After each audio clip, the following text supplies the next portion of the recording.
India TV YouTube channel को subscribe करें और बेल आइकन दबाएं।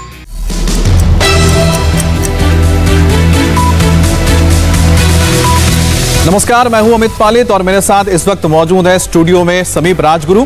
हम उनसे भी बात करेंगे, लेकिन सुबह की 9 बजे चुके हैं और 9 बड़ी खबरें आपको दिखाएं। लेकिन उससे पहले आपको बता दें कि इस वक्त ओलंपिक से बड़ी खबर आ रही है, वो हम आपको बताएंगे। लेकिन साथ ही आपको बता दें कि आज 9:30 बजे राहुल गांधी ने विपक्षी दलों के नेताओं को चाय पार्टी पर बुलाया है और नीतीश ने किस बयान से विरोधी मोर्चों को खुश होने का मौका दे दिया है, और साथ ही रेसलर मर्डर केस की चार्जशीट में सुशील कुमार के खिलाफ क्या क्या सबूत मिले हैं, ये सारी खबरें होंगी। लेकिन सबसे पहले शुरुआत कर रहे हैं इस वक्त की बड़ी खबर के साथ ओलंपिक से।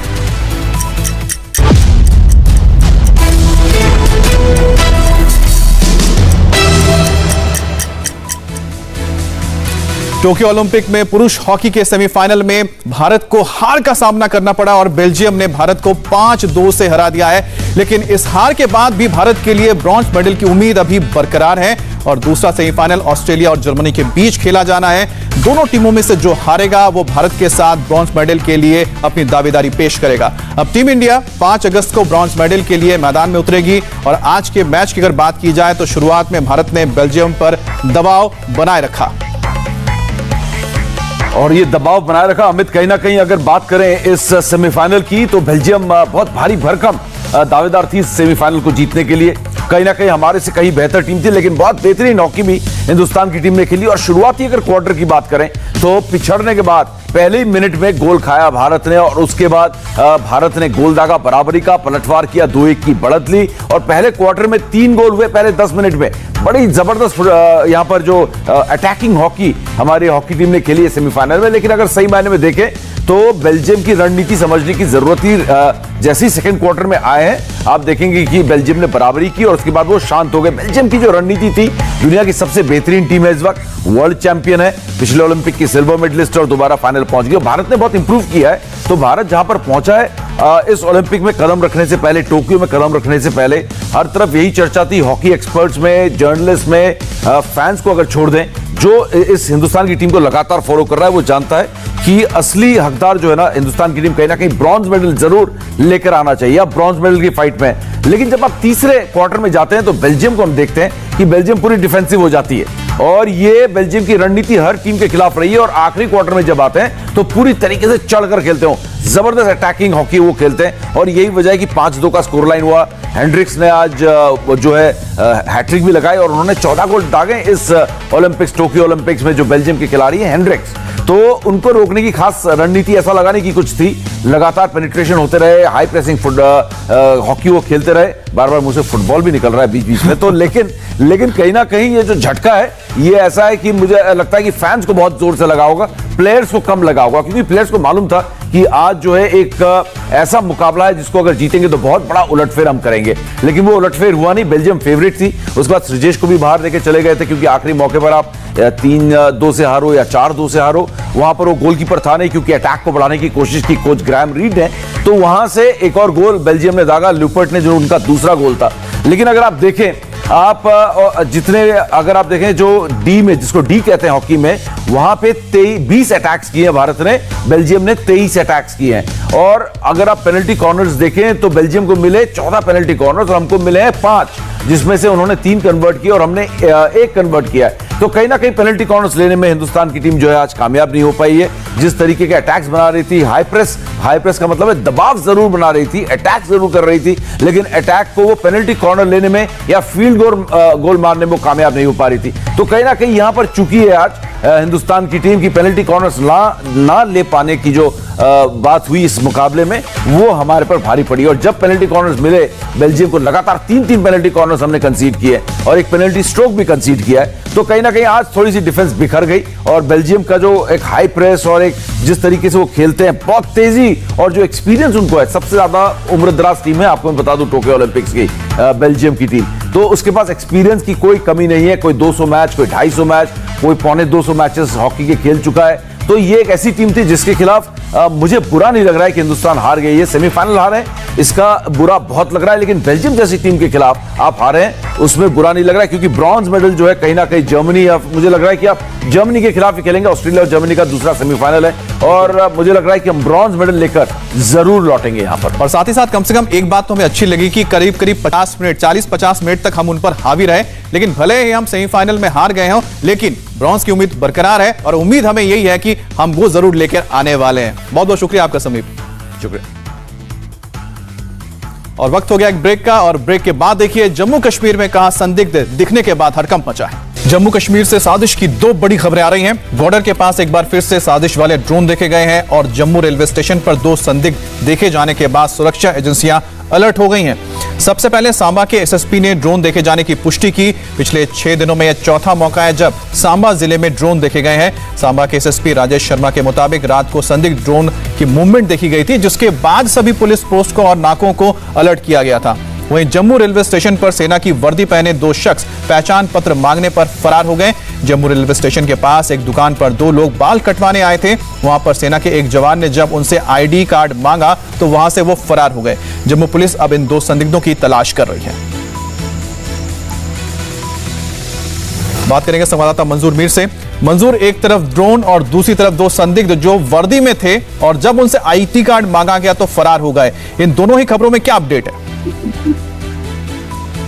देखिए अमित, 15 अगस्त भी आने वाला है और 5 अगस्त को आर्टिकल 37 की हटाए जाने के 2 साल पूरे हो रहे हैं और सुरक्षा बलों ने पहले ही पूरे जम्मू कश्मीर को अलर्ट कर दिया है कि लश्कर और जैश ए मोहम्मद जो है जम्मू कश्मीर में कहीं बड़े हमले कर सकते हैं। इसलिए सुरक्षा बलों को जो है अलर्ट पे रखा गया है। और ड्रोन की बात करें तो पिछले कई दिनों से लगातार जम्मू के सांबा रीजन में जो है ड्रोन देखे जा रहे हैं और पुलिस ने यह साफ कर दिया है कि लश्कर और जैश जो है ड्रोन के जरिए सिक्योरिटी जो कैंप्स है उन पर उनको निशाना बनाना चाहते हैं, लेकिन सुरक्षा बलों की सतर्कता की वजह से अभी तक जितने भी ड्रोन इन हमलों को अंजाम देने की कोशिश कर रहे हैं वो सुरक्षा बलों की सतर्कता की वजह से जो है नाकाम कर दिए गए हैं। लगातार इस तरह की खबरें जो है हर आए दिन आ रहे हैं, लेकिन सुरक्षा बल के जवान जो है वो पूरी मुस्तैदी से जो है तैनात है। पूरे सिक्योरिटी ग्रिड को जो है मजबूत किया गया है। पिछले 2 महीने से लगातार ड्रोन के जरिए जो है इस तरह के हमलों को अंजाम देने की कोशिश की जा रही है। और साथ ही आपको बता दें कि जम्मू कश्मीर के बांदीपुरा से भी मंजूर एक बड़ी खबर आ रही है जिस पर आपसे हम अपडेट लेंगे कि एनकाउंटर में आतंकवादी ढेर कर दिए गए हैं।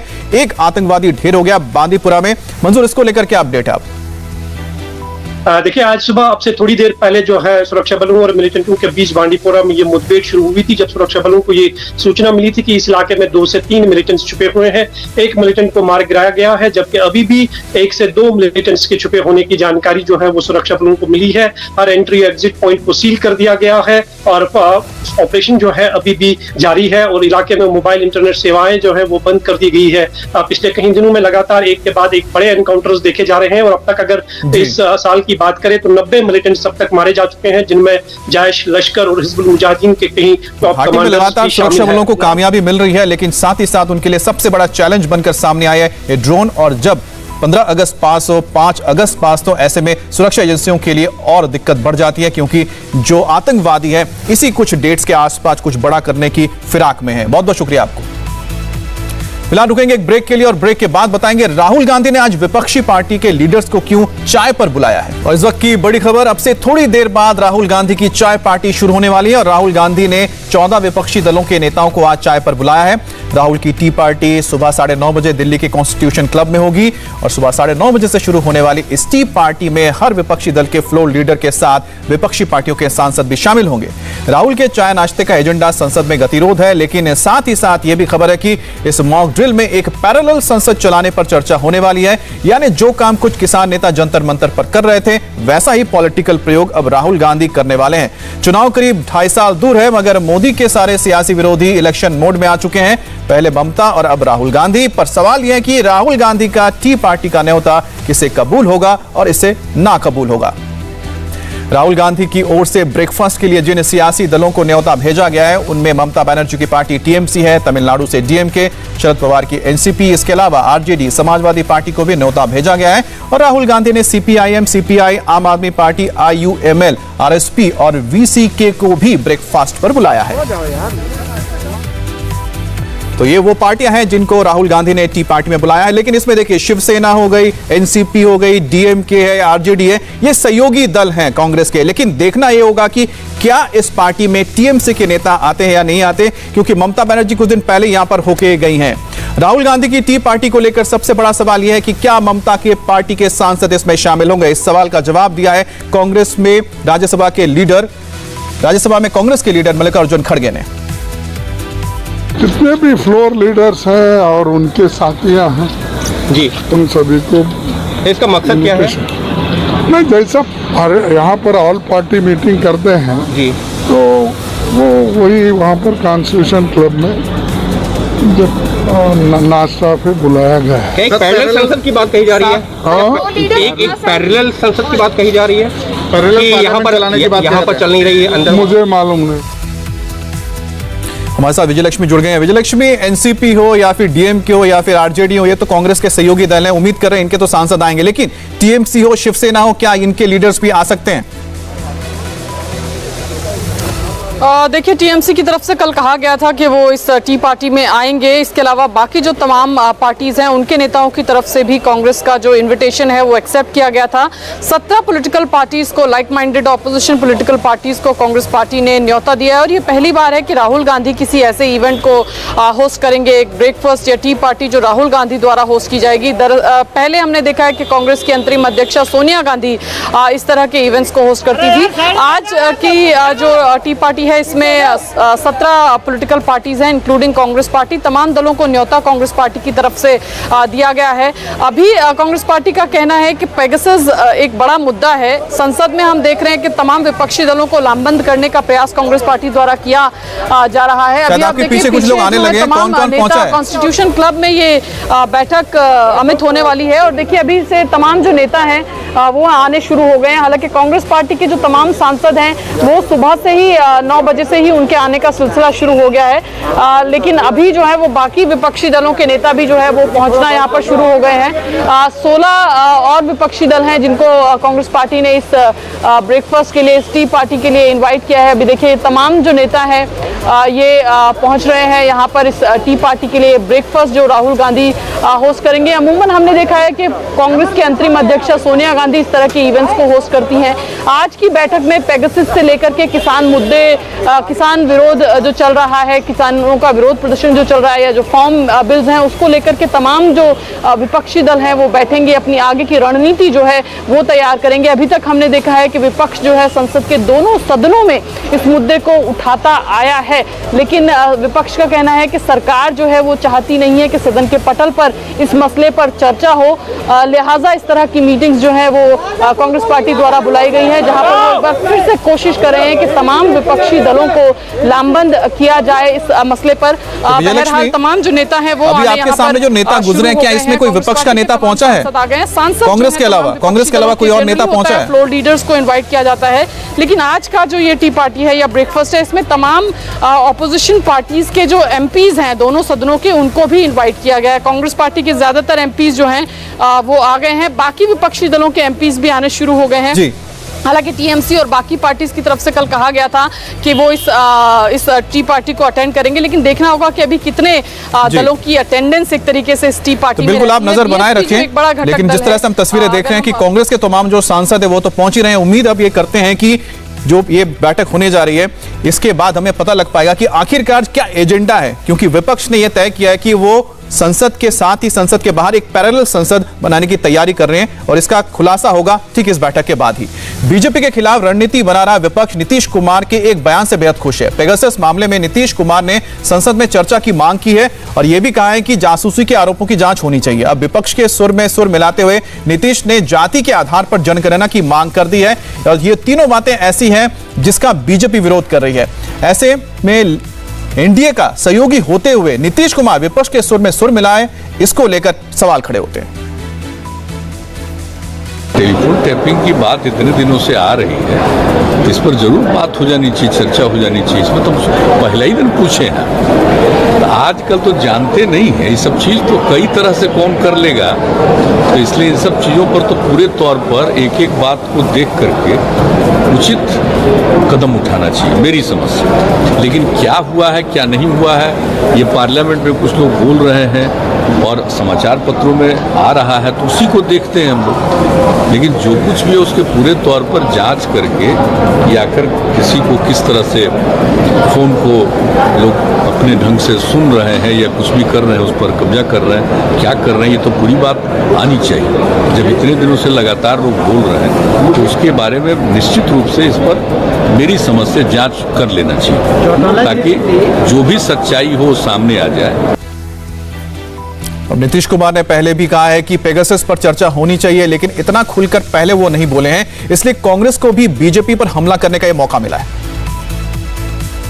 विश्व में चर्चा हो रही है, उस मुद्दे को हम सदन के अंदर चर्चा करने में क्यों डरते हैं, ये जरूर आम लोगों के मन में ये आशंका पैदा करेंगे, अंदेशा पैदा होगी। और खासकर देखिए उनकी एलाई, एक तो एलाई चलेगी फार्मास के मुद्दे पर, दूसरा एलाई नीतीश जो भी अभी जाएंगे। तो बीजेपी इस तरीके की अपने मनमानी के चलते जो कदम उठा रहे हैं, उसके साथ धीरे धीरे उनके जो ये घटक जो पार्टियां हैं तो धीरे धीरे उनसे अलग होते रहेंगे। अब नीतीश कुमार के बयान पर कांग्रेस तो बेहद खुश है, लेकिन आरजेडी ने नीतीश पर सवाल उठाया है और पूछा है कि कब तक वो अपने इस बयान पर टिके रहेंगे। मैं सिर्फ इस ईश्वर से दरखास्त करूंगा कि और उनसे भी आग्रह करूंगा कि वो इस मांग पर टिके रहें, किसी भय किसी और फैक्टर के आधार पर कल को ये ना कहे कि मेरे बयान को तोड़ मरोड़ के पेश किया गया। मैं समझता हूँ ये अगर वो कायम रहते हैं तो लगेगा कि हाँ कुछ ना कुछ 2-4% अभी भी बचा हुआ है। बीजेपी के अलावा कोई बचे ही नहीं एनडीए के, ले दे करके नीतीश जी ही हैं और ये रिश्ता मजबूरी का रिश्ता है। अब इस मजबूरी के रिश्ते रिसने लगते हैं।